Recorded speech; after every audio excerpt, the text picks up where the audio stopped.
Mga ka-business, pakisuportahan po natin si Alminda Mix Vlog. Ayan, makikisuyo po, suportahan natin Alminda Mix Vlog.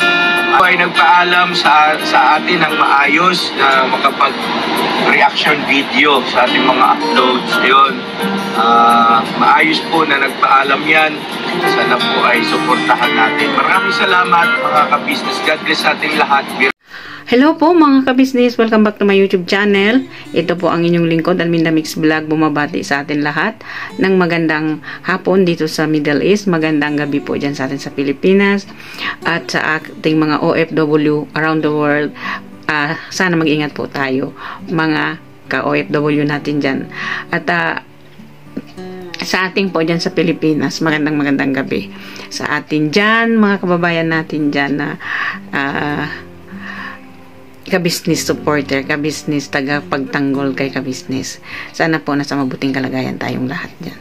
So, sariling opinion, sariling reaksyon, ang kanya-kanya nating masaksihan dito sa teleserye ng ating mahal na pinuno, si ka-business. So, bigyan lang natin ng konting reaksyon itong nakuha kong portion dito sa magkapatid na Lito at Tony. At ang kanilang tiyuhin na si Kuya Buknoy. So, nakikita natin no kung paano ginanap o ginawa o dinirect ng ating pinunong ka-business at ang mga cast nila dito ay magagaling, di ba?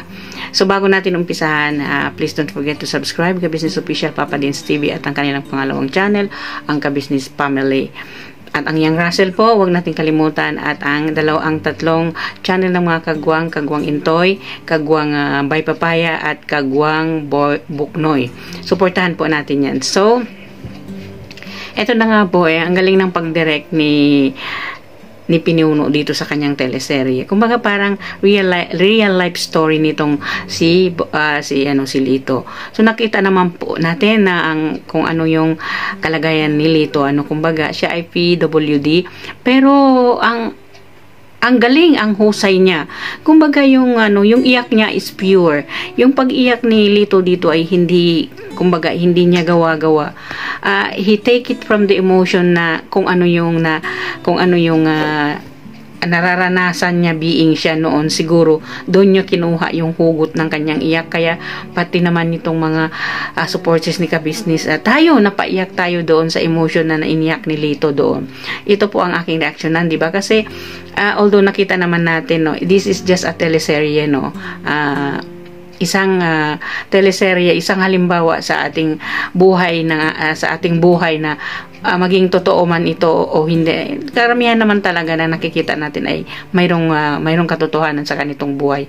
Pero parang yung pag-direct ni pinuno dito, pinunong ka-business sa paggawa niyang teleserye na ito, very natural kasi yung nakita natin yung location yung location na ginampanan nitong teleserye niya ay very natural. Kumbaga parang yung nakikita mong totoong teleserye, totoong pinikula na nakikita natin na ganyan ang kanilang role. Kumbaga nakikita natin kung ipahambing natin, that's really perfect, di ba? At hindi natin sukat akalain ganito sila kagaling, di ba? Lalo na itong si Lito, napahanga niya ako. At hindi natin sukat akalain ang galing niya. Kumbaga siya ang naging famous dito, siya ang naging center ng mga manunood dito kasi ang galing niya. Kumbaga yung iyak ni Lito ay hindi niya lang basta ginawang iyak, kumbaga kinuha niya dun sa hugot kung saan ang nangyari sa kanya bilang isang siya. Kasi although alam naman natin yung kapansanan ni Lito, kasi nabanggit niya doon na ano na lang ang mangyayari sa kanila. Kumaga iniwan sila ng kanyang tatay at ito'y nag-asawa ng iba. Yun ang nabanggit niya. So, anong ikabubuhay niya doon sa kanyang kapatid na wala siyang paa at wala siyang kamay. So, that words that yung words na sinasabi ni Lito ay maiisip natin kung gaano kahirap na bilang isang isang kapatid na tumataguyod sa kanyang kapatid na may depression din na nakikita naman natin, di ba? So kumbaga, dito sa ginawa ni Lito na mapahanga ka sa kanya, Like, yung bang Lito na ganitong isang PWD, Lito na parang sinasabi natin ay walang kakayanan sa isang Lito, pero dito sa teleserye na ito para bang sumabog, boom, ang galing ni Lito. Lahat nagsasabi dyan sa komento, napakagaling ni Lito. So kumbaga pinakita ni Lito dito kung yung effort niya, pinakita niya dito how he is. He can be what he is kasi pinalabas niya kung ano yung totoo niya, 'di ba? Pinalabas niya kung ano yung tunay na siya kasi binebase niya kasi doon yung kasaysayan nila dito magkapatid. Binase niya kasi sa buhay niya na siya ay ganon, na kumbaga ay naalala niya. Kaya hindi natin pwedeng ipagkaila na yung pag-iyak niya na like sabi natin ay scripted or something. No, it's like real. Napakatotoo ng pag-iyak ni Lito dito, walang halong keme-keme. Kumbaga napipil natin, 'di ba? Although naman alam naman natin na si Tony yung bang ganon siya, pero nakikita naman natin ang improvement ni Tony kasi marunong din siya, no? Kumbaga marunong siyang ano ba yun? Yung bang marunong din siya makisabay doon sa teleserye na yun. Diba? Kasi alam din niya kung anong gagawin niya. Inutusan siya kumuha ng kahoy. Kumuha din siya yung saging pinaabot sa kanya. Maggawa sila ng kape. Kunin niya yung kutsara. Kunin niya yung plato. Alam din naman niya kung sumasabay siya sa alon doon sa teleserye na yun. Although na alam naman natin ang pinagdadaanan ni Tony. Pero dito ay makikita natin there is something, a lot of change about him, and lalo na po dito kay Lito. At saka napabilib din ako dito sa chong nila, no? Si Kuya Boknoy. Ito, napaka-natural ni Kuya Boknoy, ano? At ay nakita natin kung ano yung ginawa niya. Probinsya ang dating ni Kuya Boknoy dito, di ba? Lahat, it's very nature. Kumbaga, para ka lang din nanood ng teleserye, na yung teleserye na mga artista talaga yung gumanap. Diba?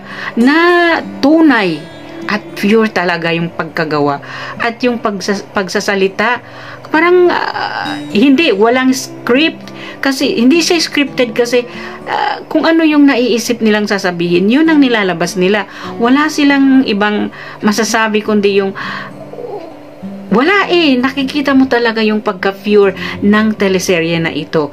Hindi yung tulad ng ibang teleserye na kailangan ibigay mo yung scripted mo, napadalan mo, ito ang sasabihin mo, mag-memorize ka.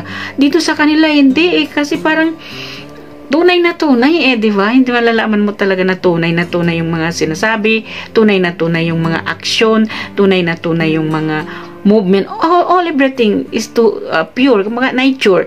Parang wala lang, parang itong pagganap ni Lito sa ni Kuya Boknoy at sa ni Tony, parang walang camera. Parang totoong buhay na nakikita mo na sa probinsya na may ganyan. Totoong nakikita mo ang buhay ay may ganyan. Kumbaga, at ay buhay na talagang ay ang binigay sa atin ng Panginoon ay ganon. Diba buhay na probinsya na wala, diba? Wala. Kumbaga, saging or anything na pwede nating iluto, masurvive lang tayo. Napaka-natural napaka-nature ng teleserye na ito. Kumbaga, ngayon lang ako nakakita nito ng kumbaga, para siyang teleserye na tunay na may yung mga high director, yung mga nagde-direct na talagang batikan na director ang gumawa sa ganitong teleserye. Napapabilib tayo ng pinuno ka-business na talagang ganito siyang gumawa ng teleserye. Ganito siyang gampanan, gumanap na bilang isang director sa isang teleserye, di ba? Ito namang mga tao, itong mga cast dito ay napaka-natural naman talaga nila. Kumbaga, alam nila yung ginagawa nila kahit hindi sila pagsabihan, di ba? Alam nila kung ano yung nature, kung ano yung sasabihin na i-base nila doon sa teleserye na iyon, di ba mga ka-business? So, napahanga lang talaga ako.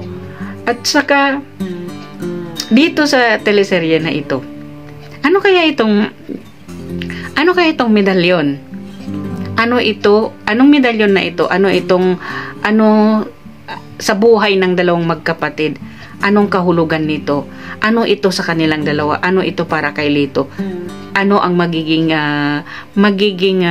kapalaran nila dito sa medalyon na ito, na nakikita naman natin na parang may nag-uutos, parang mayroong nagsasalita na anuhin yung medalyon. So, ano ang kaugnayan ng medalyon sa pagkatao ni Tony?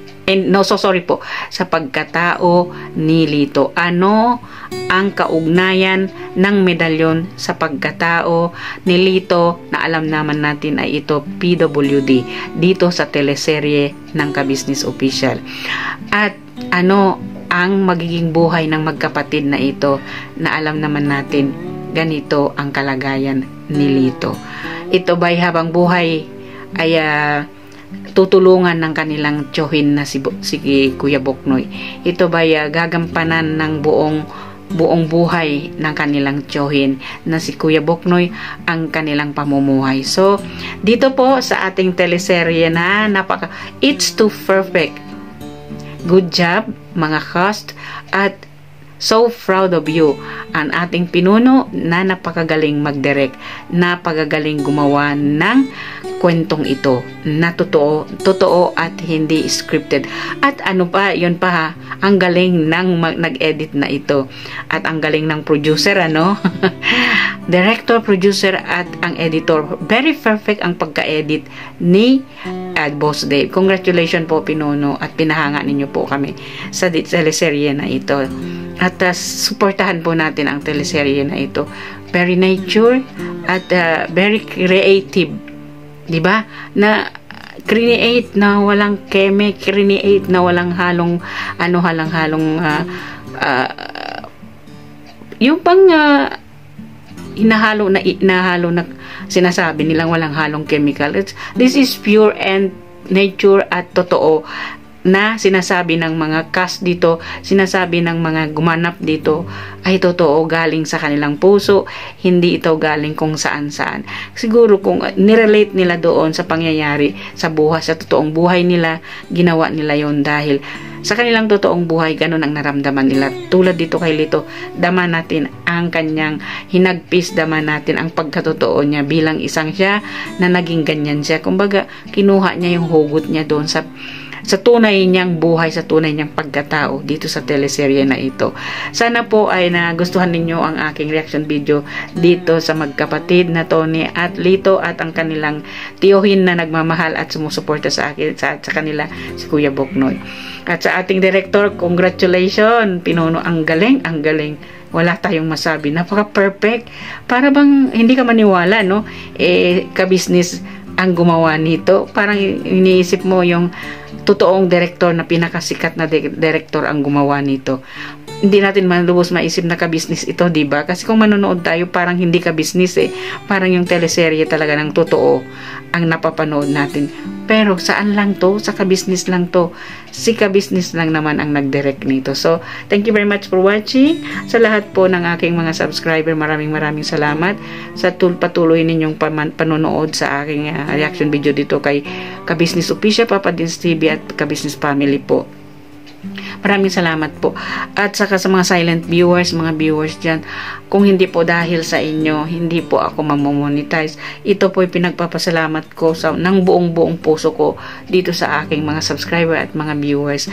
At sa Family Ka-Business po, maraming salamat. So, hanggang sa muli po, ito ang inyong lingkod, Arminda Mix Vlog, nagsasabi, please don't forget to subscribe Ka-Business Official, Papa Dins TV at Ka-Business Family, at ang lahat po ng aking mga co-reactors, ang Taong Gala Vlog, Anime Reactors TV, Mamplish Channel, Kalingap Turak, PLC Katangay Vlog, at Analisa Reality Vlog, at ang inyong lingkod, Alminda Mix Vlog po, nagsasabi sa inyo magandang hapon at magandang gabi sa atin sa Pilipinas. Dito po kay Ka-Mix Vlog, welcome po sa reactor ni Ka-Business. Si Ka-Mix Vlog po ay isang reactor ni Ka-Business. Welcome po sa ating reactor, Ka-Mix Vlog. Sana you are enjoy. Marami kang pwedeng reaksyonan sa Ka-Business Official. You have mag-enjoy lang po tayo. Biraban at supportahan natin ang Ka-Business hanggang dulo. Hanggang dito na lang. May Allah bless us all. Bye-bye po. good evening sa atin sa lahat dyan sa Pilipinas. Good morning po dyan sa good morning ba? Hindi. Madaling araw po dyan sa USA. So, bye-bye. See you again in my next reaction video. Bye po.